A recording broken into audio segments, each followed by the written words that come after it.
All right, I've known Chris Ryan since 2011. I've known Sean Fennessey since 2012 when we all started working together. It's been 12 years.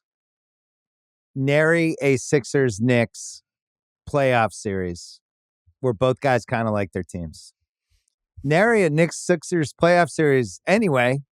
And nary a Knicks team that Sean Fennessey even liked. And Sean Fennessey loves this team. And now we have a 2 versus 7 Sixers-Knicks. The right now, looking at FanDuel, the odds are dead even. Both teams are minus 110. Vegas says this is a dead even series. Can we what's the relationship like these days? I just want to find out where do things stand with you? Is this going to get ugly? What's going to happen? Bill, I know you don't really do a ton of baseball talk anymore, but I can feel this is kind of like your shadow Jacko, kind of like you're setting us up. So can I do it? Yeah. Oh, Shawnee! Oh, you did that, Johnny. Do you want to do the Van Pelt intro for my intro? I know you have to ask, Bill. No, seriously. I think Sean and I are good, man. I mean, I'm just so happy not to be playing any more games against the Miami Heat. Yeah. And I'm ecstatic not to be in the Boston side of the bracket. So a little bit of a spring vacation for me. Fennessey, you missed the Boston side of the bracket. Giannis is still hurt. We have no idea when he's coming back. And you get to play Philly with Embiid, who's just been limping around for the past couple weeks, and nobody has any idea if he's healthy. We were seconds away, though, from the Heat without Jimmy Butler, which would have been a little tasty. You say that, but just let me tell you, you don't want it. Without Jimmy, though? I mean, I don't really want to deal with Joel Embiid. Even if he's only at 60%, I don't want to deal with him. Now, I know he was a mummy through 3/4 of that Heat game, but he legitimately is one of the 5 best players in the NBA. That's not who you want to see in a playoff game. You just don't want to deal with a player like that. That being said, I think Mitchell Robinson is going to be kicking him in the shins nonstop for 7 straight games. Mitchell Robinson.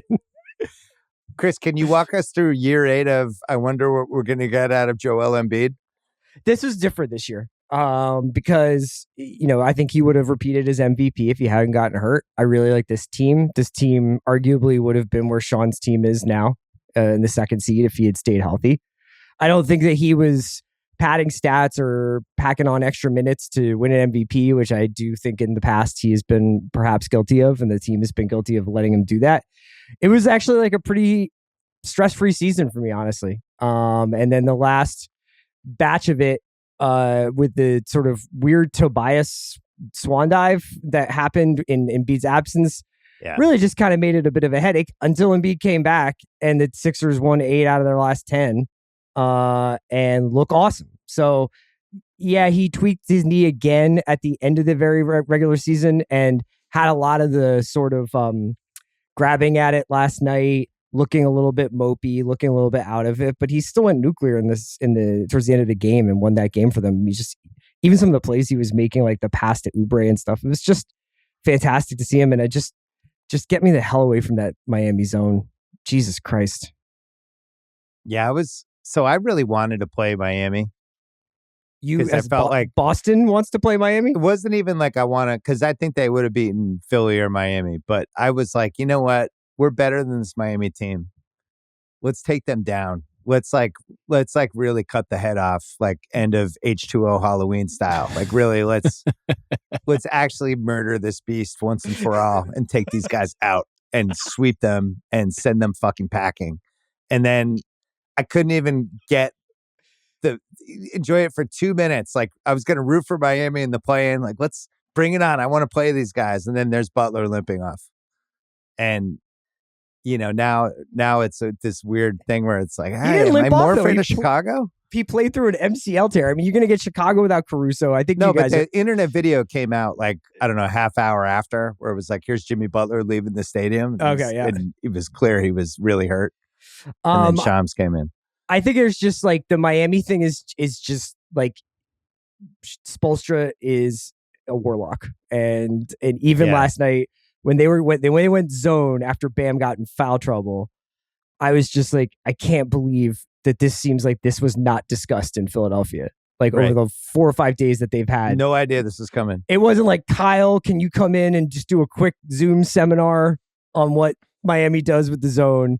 It's like they're just going to dribble right into 2 guys and nobody's going to be able to throw a pass to Embiid. So just having that be over with, I'm so excited to play the Knicks because it's just a fresh page for the Sixers. It's not the same villain every time.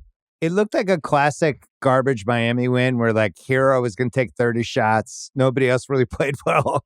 Yeah, they're booing the Sixers in the first half. Yeah, Butler's having a bad game, but then, your guy Nick Batum. Fennessey, how do you work up the proper amount of hatred for Kyle Lowry? Like, is it just you go to the fridge and grab it, or are there some calisthenics you're going to do? Like, play this out because he's going to trip Brunson in the first hour of game 1.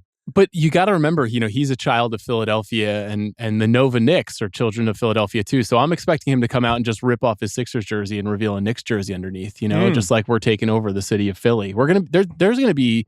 Is it going to be 30%, 50% Knicks fans at those Philly games? I mean, what are you, stupid? We got the Josh Hart boys. We got the DiVincenzo boys. We got the Brunson boys. They're all coming out. So I'm not Kyle Lowry. There's not going to be 50% Knicks fans in Philadelphia, man. You need to chill out. I need my Knicks brothers to stand up and show up in the city of shitty love and just show out. I was trying to be diplomatic to you. What's your problem? now I hope Kyle Lowry, quote unquote, falls right onto Jalen Brunson's knee. No, he's going to do the thing where he takes a charge but pulls Jalen Brunson with him, and Jalen Brunson slams his elbow. Yeah, that's happening in the first hour of the game. Well, Sean, the athlete you hated the most in your entire life was Chase Utley. Yes. Who I believe played for our Philadelphia team. Yeah, he's a war criminal, and he was tried at The Hague, and he was killed for his crimes publicly. Well, now you're going to have Lowry. Yeah, put him on the list. Yeah, put him on the list. Send him to Flushing, Queens. See what happens to Kyle Lowry. If he puts one finger on Jalen Brunson, he will be buried under the earth forever if he touches He's that not man. dirty. He just plays hard. He's just physical. That's going to be one really fun storyline is Kyle Lowry doing things. I actually thought he looked pretty frisky down the stretch. Like he's not washed up. Like he's definitely old, but he's not washed up. I was listening to Russillo on the way back home today, though, and he was just like, I feel like I should be paid to watch Kyle Lowry. Yeah, it's not like funny. But he's not like ineffective. And then the other piece that's going to be so hilarious from a Knicks fan standpoint is just the fouls Embiid gets. With the noises the MSG crowd is going to make, Sean, when Embiid is lurching into people and just Isaiah Hartenstein all of a sudden has 3 fouls in the first half of these games and they're replaying it and the crowd's going nuts on the Jumbotron. I can't wait for that. If I was the Sixers head coach, I would probably be encouraging them to try to get OG into foul trouble because I think OG is going to probably guard Embiid a solid amount of time. Yeah, that's no problem. We'll do that. I mean, you're going to need the refs to go his way. Can you get 2 straight weeks out of OG would be the other question. Yeah. I mean, if they do, I think the Knicks will be good. I think they'll be good. Sean, in all sincerity, do you feel like you're going to miss Randle in this series and miss like having a little bit more offense? I mean, no doubt about it. Of course. Like he is hugely important to the offensive makeup of the team. But the one time this year when the Knicks and the Sixers played each other at full strength, Randle played in that game, but he went 1 for 11 of the field, and the Knicks still won by 38. So the Knicks at full strength are really, really good, but also Randle has been the hardest thing to watch in the playoffs for the Knicks the last 2 out of the last 3 seasons. So I'm wondering if him being off the floor just continues to open it up for dudes. If Dante and OG just are more comfortable not having to defer to Randle offensively. I don't like losing 24-10 every night, but I do like watching the Knicks more without Randle. And I don't know if their ceiling is this high, but there's something about the style they have post Randle that it resonates with me and I think it's going to work in the playoffs because they play so fucking hard. Yeah. And they get so many like garbage rebound baskets and just hustle plays and they're just relentless. And it's, to me, like there's a little 04 Pistons in there with these guys. I don't think they're as talented, and I think the league is way better than it was in 04. But there's some sort of like toughness and identity, and they always seem to at least have one guy going late offensively. and they're physical and they keep coming. And it's Chris, it's not doesn't seem like the ideal opponent for I'm not totally healthy Joel Embiid. That if you're giving me that caveat and we're saying Embiid has got some kind of knock or he's still nursing the meniscus and it's not quite right, I hear you. If this is like a flat track and Embiid is close to or at like 85 to 90%, I think the Sixers are better than the Knicks, respectfully. What makes you think that he's 85%? I don't. I mean, I'm just basing this off of honestly, like how much better the team works when he is on the floor, regardless of his health. Because like even last night, aside with like the junk ball that we had to deal with, he makes all the other players around him make sense just by his presence. And regardless of whether or not he's out there on one leg and crutches, Hartenstein or OG or whoever it's going to be, he's going to be the focal point, and it's going to free up Maxey and it's going to free up some other guys. And granted, like can't count on any single person anymore on the Sixers, where it's like sometimes you might get a good Nick Batum game, sometimes Buddy might hit the broadside of a barn, but like I think that the Sixers actually have some depth coming into this postseason, which we typically have not had. So I actually, honestly, I'm going to regret this, but I'm feeling pretty bullish on this series. Like I think the Knicks are a year away from being there. Wow, Sean, hearing that, a confident CR isn't something I'm used to. I'm not confident, but I've just now that sounded confident. I've been in the war. We've been in the trenches with these. Like the Sixers have gotten their asses kicked in the playoffs. They've come up short in the playoffs. Like they have a lot of playoff experience. Brunson has like a couple years. Like I just think that the Sixers are going to be pretty savvy in this series. This is the same spot the Knicks were in last year in the first round. Going up against a Cavs team that people thought were more talented. It's different. That people thought were better. That Cavs team is like young. That Cavs team, like Mobley, all those guys were inexperienced. Like that. This is a different beast. You don't know about Donovan Mitchell, who had success in the playoffs. The French poetry coming out of Nick Batum. When he's, I'm not worried about Nick Batum over 7 games. Nick Batum and Kyle Lowry playing a combined 45 minutes a game. I'm not that really worried about that. Chris and I have done this before, but never with basketball. Last fall, Chris and our pal Zach Barron came over to watch a Jets-Eagles game. And I'll just say that was probably my sports highlight of 2023. Targeted Jalen Hurts openly. We did target Jalen Hurts, and we wounded him, and we took him down like the sad bird that he is. And you guys lost to Zach Wilson. So just be careful how confident you are. I forgot you lost to Zach Wilson. That was the beginning of the end. Yeah. That was horrible. Who do you hate on the Knicks, Chris? Me? Have you worked up animosity against anyone yet? I really like the Villanova guys, but I will learn to hate Josh Hart. Yeah. Oh, yeah. I went to Temple, so I like. There's a little bit of Big Five. Like I like the Villanova guys. They're not like my guys. But like I know that Josh Hart will die for a loose ball, and like knock Maxey into the third row in the process, and it's gonna be a problem. Did you like what you saw from Maxey last night? Because I did not. I did not, and I thought he would have been the key to breaking that zone. Like he should have just been diving at the rim, and he seemed to freeze up a little bit. I was so confused by the most improved player thing for him. I know Marcelo and I talked about it on Sunday, but I just didn't understand the candidacy. Maybe I don't understand the award, but I thought he was good last year, and it just seems like he had more shots this year. But did you feel like he was like considerably better than he was last year? Because I think he was really awesome with Embiid, and then I think that he had some struggles without Embiid, where it was like he was being forced to take up. He just had way more usage. Isn't the point to be considerably better than the year before? I wouldn't say that was the case. I mean, like nobody puts a most improved banner up in their arena. Like I don't really Sean care. Has one from, what was that? 14? I think most really improved 14. Yeah, most improved podcast 2018. The big picture. That's true. I'm really proud of that. You took the leap. You got more shots though, so we don't know. So I just want both of you to know I have already wagered on this series. Oh, great. You bet. So we're going to find out who's going to win, and it's going to be not who you wagered on. I think the bet I like the most in round 1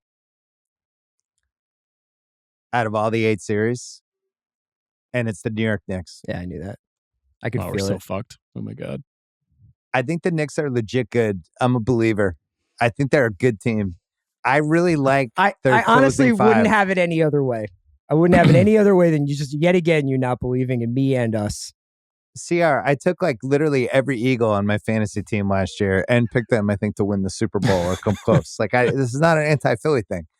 I really like the Knicks closing 5. I think they know who their 5 is, and I think those guys play really well together. When OG's back, all the stuff I've seen when OG played with Hart, DiVincenzo, and Brunson and Hartenstein, like those guys play great together, and I'm worried about them with the Celtics. I don't know if OG's going to stay healthy, but I like that 5 against whatever 5 the Sixers are going to have. Like Kelly Oubre, Tobias. The Sixers have, even Maxey a little bit. The Sixers have guys I don't know if I totally trust if it's in New York. Those 5 Knicks guys are flying around. The crowd's going to be out of their minds. And I just don't know how many of the Sixers I completely trust. I've seen Nick Batum's act for 15 years. Like Nick Batum will just disappear. He's done it over and over again in the playoffs. He's like exit stage right. And he's been really good this year, but I don't trust him. I think the idea is that on any given night, somebody's got it. And the Sixers now have more cards to play than just like, oh, Nick Batum didn't make a shot tonight, so I guess we're screwed and we lose by 18.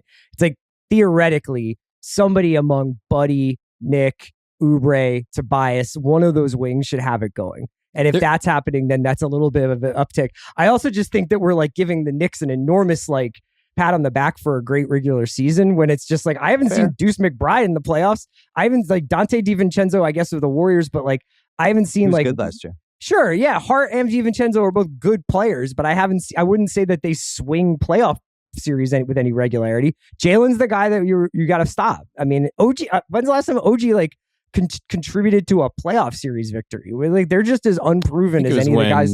Beat the 76ers title.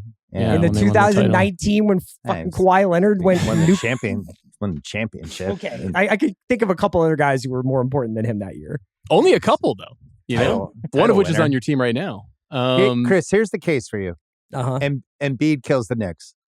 And Embiid's healthier than people realize. And he's the best player in the series. He's a rope-a-dope. And he just whoops the Knicks. Anytime you can rope-a-dope in a single elimination game, you got to do it, right? You got to just try to a long play. Hold. Yeah. He was Kaiser Sozeing it. I mean, I think he's going to start walking. Yeah, it was a Willis Reed homage. Yeah. I think the tricky thing about this series, what makes it so fun, is that they're so evenly matched. Like the Knicks won 6 of their last 7. The Sixers won 8 of their last 10. They both have dealt with injuries a lot. They both have nights where random guys just get crazy hot, and you're like, how did DiVincenzo go for 32 tonight? I never expected that this season. So they're tight. They're very similar teams, and we have no history. I mean, it's 35, 36 years since they faced off in the playoffs. That's crazy for teams that are in the same division. Nuts. You guys are in the same division, and there's 8 teams in the East every year. It's like impossible that they haven't played. And I don't even weird. Understand it's like the Sixers are always drawn against, like, it feels like we always have like a first round matchup against Brooklyn or the Wizards. Then there's like the Hawks series, there's a Raptors series. Like, but we've been missing the Knicks for most of my adult life. We've been an embarrassing franchise. Right? Yeah.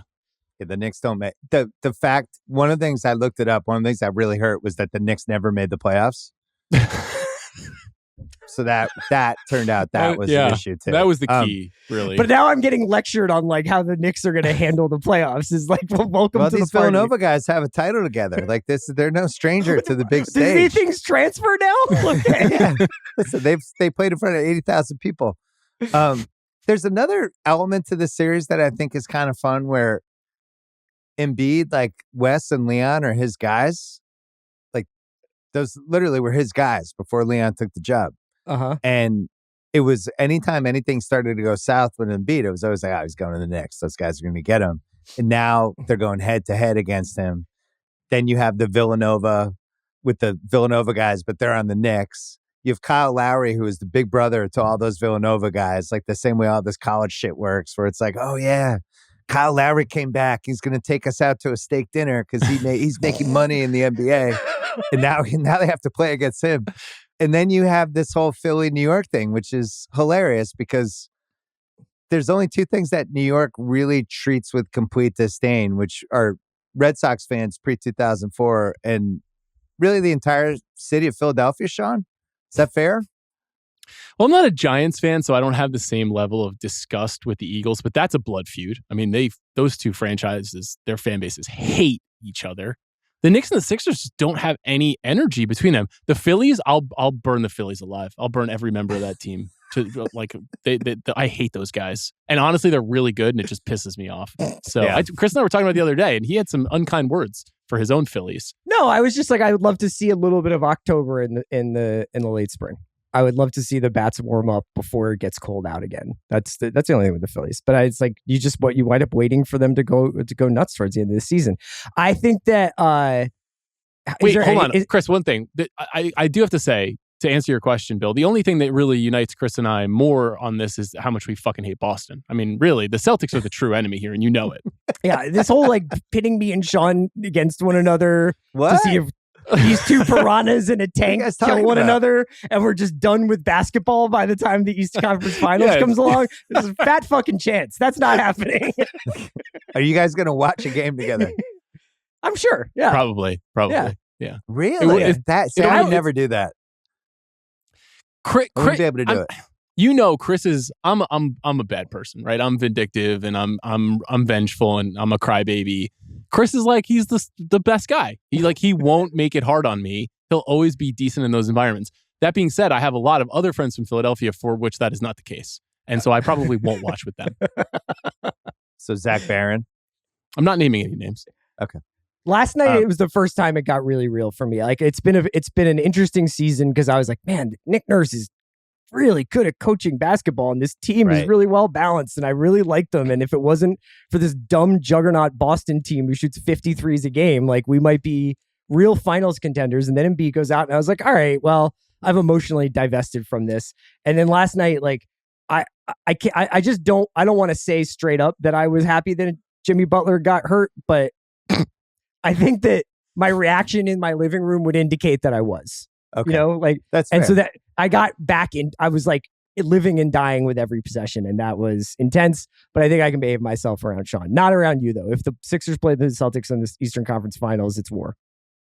Sean, is Brunson in top 8 New York athletes of your lifetime that you've loved? Is he cracked the top 15? Like, I think an extended playoff run this year would go a long way to cementing that.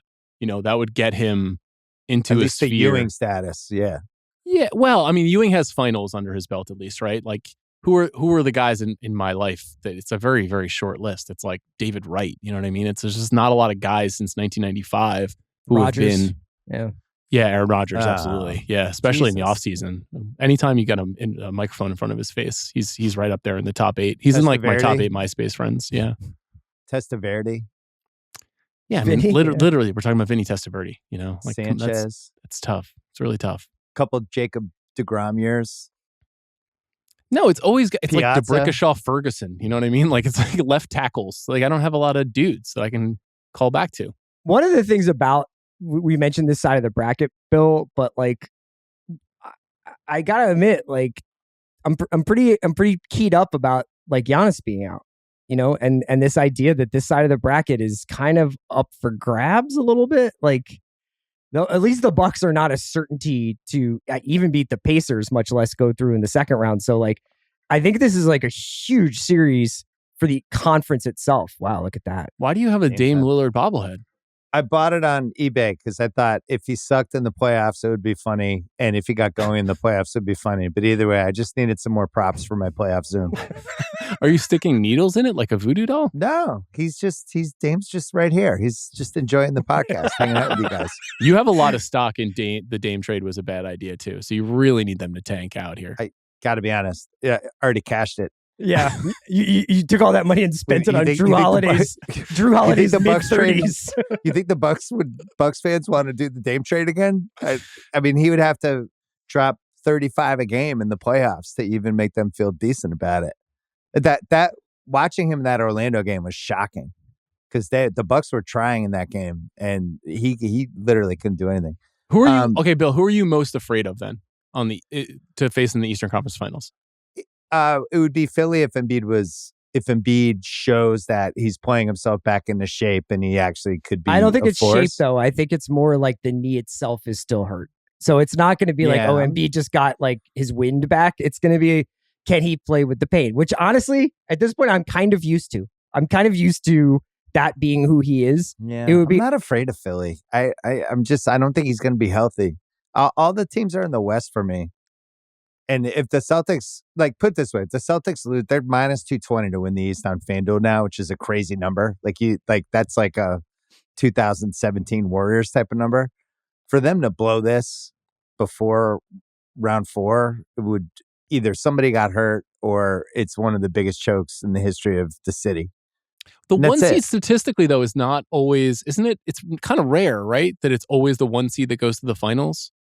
Yeah, but in this case, when you're talking the company they're in from point differential and net rating with the greatest teams of all time, it would be the most shocking result out of anyone in the top 10, them not making the finals. So, but Embiid is better than anyone on the Celtics when he's healthy. So, and so is Giannis. Yeah. So those are the things. This thing fell out of the sky where Giannis is hurt and Embiid's not 100%. And those are the two guys who are the best guys in the conference. So I don't know. I don't know what else could happen for them. Would you say America has Celtics fever? I would not. I would not. I think Knicks, Philly, and Denver versus LeBron are going to levitate above these other series. And some of these series are really good. But those two, if the Lakers can just split in Denver, that becomes such a fascinating one going back to LA. And then every Knicks Phillies game is going to be great.